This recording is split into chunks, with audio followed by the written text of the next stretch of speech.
ఒక సాకలావిడి దేవుని మీటింగ్ ఎట్టాలని చెప్పి బట్టలన్నీ ఉతికి ఉతికి ఉతికి ఉతికి చాలా కష్టపడి డబ్బులన్నీ పూడ్చి మీటింగ్ పెట్టిందట.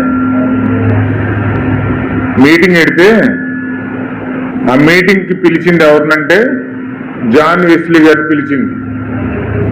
హల్లెలూయా. జాన్ వెస్లీని పిలిచింది స్పీకర్గా, పెద్ద స్పీకర్ అయినా పాంప్లెట్లు వేసింది. ఆ ఒక్క ముసలావిడే క్యాన్వర్సింగ్ చేసింది. ఇంటింటికి వెళ్ళి సువార్త చేసింది. అయ్యా మా ఇంటికాడ ప్రార్థన పెడుతున్నాను, సువార్త గొప్ప సువార్త, అంత్యకాల సువార్త వినిపించిపోతా ఉన్నాం, మీ ఆత్మలు రక్షించబడే సువార్త అది. ఆ యొక్క సువార్త మీరు వింటే మీ ఆత్మలు రక్షించబడతాయి, పరలోకం వెళ్ళి మార్గాన్ని పొందుకుంటారు. మీరు దయచేసి మీరు మీటింగ్ రండి అయ్యా అని మొత్తం క్యాన్వర్సింగ్ చేసేసింది ఆమె, ఇంటింటికి తిరిగేసి. హల్లెలూయా. పెద్ద మీటింగ్ పెట్టేసింది. పెద్ద మీటింగ్ వేసి పెద్ద పెద్ద బాక్సులు పెట్టేసి అంత హఠాసంగా మీటింగ్ పెట్టింది. ప్రసంగికుడు వచ్చేసాడు, మీటింగ్ స్టార్ట్ అయిపోయింది. అక్కడ పాటలు పాడేవాళ్ళు లేరు, కోయిలు వాళ్ళు లేరు, ఎవరు లేరండి. ఆ పాస్టర్ గారు వచ్చి చక్కగా పాట, దేవుణ్ణి స్తుతించుడి ఎల్లప్పుడు దేవుణ్ణి స్తుతించుడి అని ఒక పాట పాడాడు. 2 పాటలు పాడాడు, 3 పాటలు పాడాడు. జనాలు ఎవరు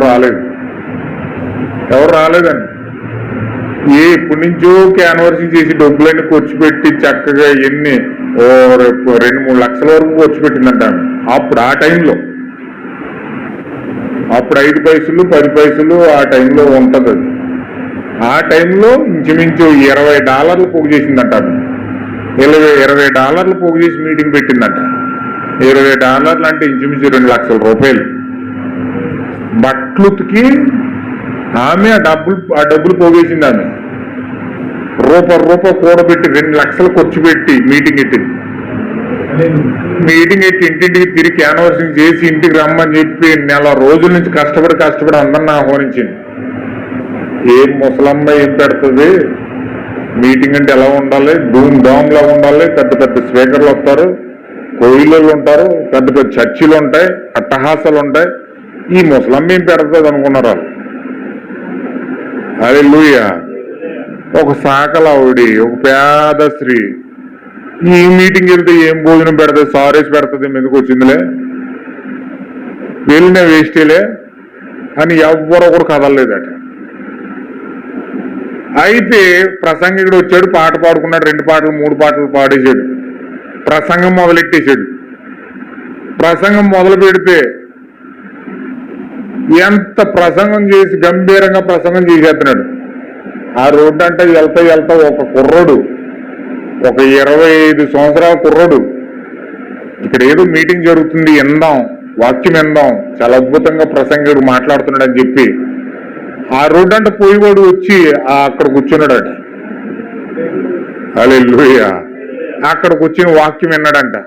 గంట సేపు ప్రసంగికుడు మంచి ఉద్యోగంగా లక్షల మందికి ప్రసంగం చేస్తే ఎలా ప్రసంగం చేస్తాడో అలాగే ప్రసంగం చేసేసాడట. ఎందుకంటే సీట్లన్నీ ఖాళీ, ఏమి లేవు అక్కడ. హల్లెలూయా. ప్రసంగం చేసి చేసి చేసి చేసి అంత అయిపోయిన తర్వాత, ఓ ప్రియమైన దేవుని బిడలారా, ఈ వాక్యం మిమ్మల్ని ఎవరినైనా కదిలిస్తే వచ్చి సమర్పించుకోండి, మీ జీవితాల కోసం నేను ప్రార్థన చేస్తాను అని చెప్పి ఆల్టర్ పిలిపించాడట, బలిపీఠం పిలిపించాడట. బలిపీఠం పిలిపిస్తే ఆ 25 సంవత్సరాల కుర్రోడే వచ్చి మోకరించాడట. మోకరిస్తే ఉద్యోగంగా ప్రార్థన చేసి, దేవుడు నిన్ను దీవించును గాక, ఈ సమయం నుంచి దేవుడు నిన్ను వాడుకోబోతున్నాడని చెప్పాడట. హల్లెలూయా. అప్పుడు పట్టుపడ్డ వ్యక్తి, అప్పుడు పడ్డ వ్యక్తి, ఆ వ్యక్తి పేరే జాన్ ముర్రే. ఆయన పేరేంటండి? అతను మీటింగ్లు పెట్టి ఒక్కడు రక్షించబడితే ఆ ఒక్కడు ద్వారా 10 లక్షల మంది రక్షించబడ్డారు. హల్లెలూయా. ఆ యొక్క జాన్ వెస్లీ పెట్టిన మీటింగు, ఆ 2 లక్షల రూపాయలు పెట్టిన మీటింగు వ్యర్థంగా పోలేదండి.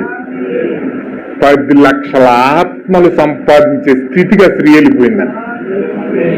హల్లెలూయా. ఈ కాలం మీద ప్రవక్త అంటున్నాడు, ఆ విషయం చెప్పి అంటున్నాడు, దేవుడు అంటండి కానుకలు పెట్టి దగ్గర కూర్చున్నాడండి. ఎవరెంత కానుక వేస్తున్నారండి, కానుకలు పెట్టి వైపేసి చూస్తున్నాడంట. ఆ యొక్క దేవాలయంలో కూర్చుని కానుకలు పెట్టి అమ్మ చూస్తుంటే అందరూ కట్టలు వచ్చేసేస్తున్నారండి. అందులో దశంభాగాల్లో కట్టలు అట్టుకొచ్చి అందులో వేసేసి, మేము దేవుడికి దశంభాగం ఇచ్చేవాళ్ళు మేము, సోపులోను పుదీనాలోను జీలకర్రలోను యథార్థంగా ఉండే వ్యక్తులు మేము. చూడు మేము మా పాస్టర్ గారికి ఎంత డబ్బులు ఇస్తున్నాము, మేము అసలైన జనాంగం, అన్ని విషయాల్లో ఇంత కరెక్ట్గా ఉంటున్నాము అని చెప్పి అందులో అడేసి వెళ్ళిపోయి గర్వంగా కూర్చున్నారంట. హల్లెలూయా. అలాంటి ఓ ముసలమ్మ, ఓ పండు ముసలమ్మ, ఆవిడ కూడా పని చేసుకుని బతికేది. ఆవిడ దగ్గర ఏమి లేవు, 2 పైసలు తప్ప. 2 కాసులు ఉన్నాయండి ఆవిడ దగ్గర. ఆవిడ దగ్గర తింటక్కో లేదు. ప్రభువా, ఏ ఒక్క ఆత్మ రక్షించబడినా నేను అధికంగా దేవుడికి నేను ఇవ్వలేకపోతున్నాను, నేను ఏది సంపాదించానో అదే నేను ఇస్తున్నాను ప్రభు అని ఆ 2 కాసులు ఎట్టుకెళ్ళి ఆత్మల సంపాదన కోసం ప్రార్థన చేసి ఆ 2 కాసులు ఎట్టుకెళ్ళి బాక్సులు వేసిందంట. హల్లెలూయా. దేవుడు అక్కడే బలిపీఠం దగ్గర కూర్చుని ఆ లక్షల కానుకేసిన దశంభాగాలు వేసిన వ్యక్తులు చూడలేదంట. కానీ ఆత్మలు సంపాదించాలనే ఆశయంతో, సువార్త ప్రకటించబడాలనే సంకల్పంతో ఆమె అట్టుకొచ్చే 2 కాసులు వేసిన ఆ యొక్క చేతిని దేవుడు చూశాడట. హల్లెలూయా. ఎక్కడైతే సువార్త ప్రకటించబడుతుందో అక్కడ ఈ స్త్రీ పేరు వినబడుతుందని చెప్పి దేవుడు ఆశీర్వదించాడు. హల్లెలూయా. ఈ కాలమే ప్రవక్త అంటున్నాడు, ఆ దేవుడు అక్కడ ఆ స్త్రీని ఆశీర్వదిస్తే అదే పరిశుద్ధాత్మ మరలా దిగొచ్చి ఈ యొక్క జాన్ వెస్లీ చేత మీటింగ్ పెట్టించిన ముసలావుడిని దేవుడు ప్రతి సువార్తలను వినియోగించుకుని గాక అన్నాడు. హల్లెలూయా.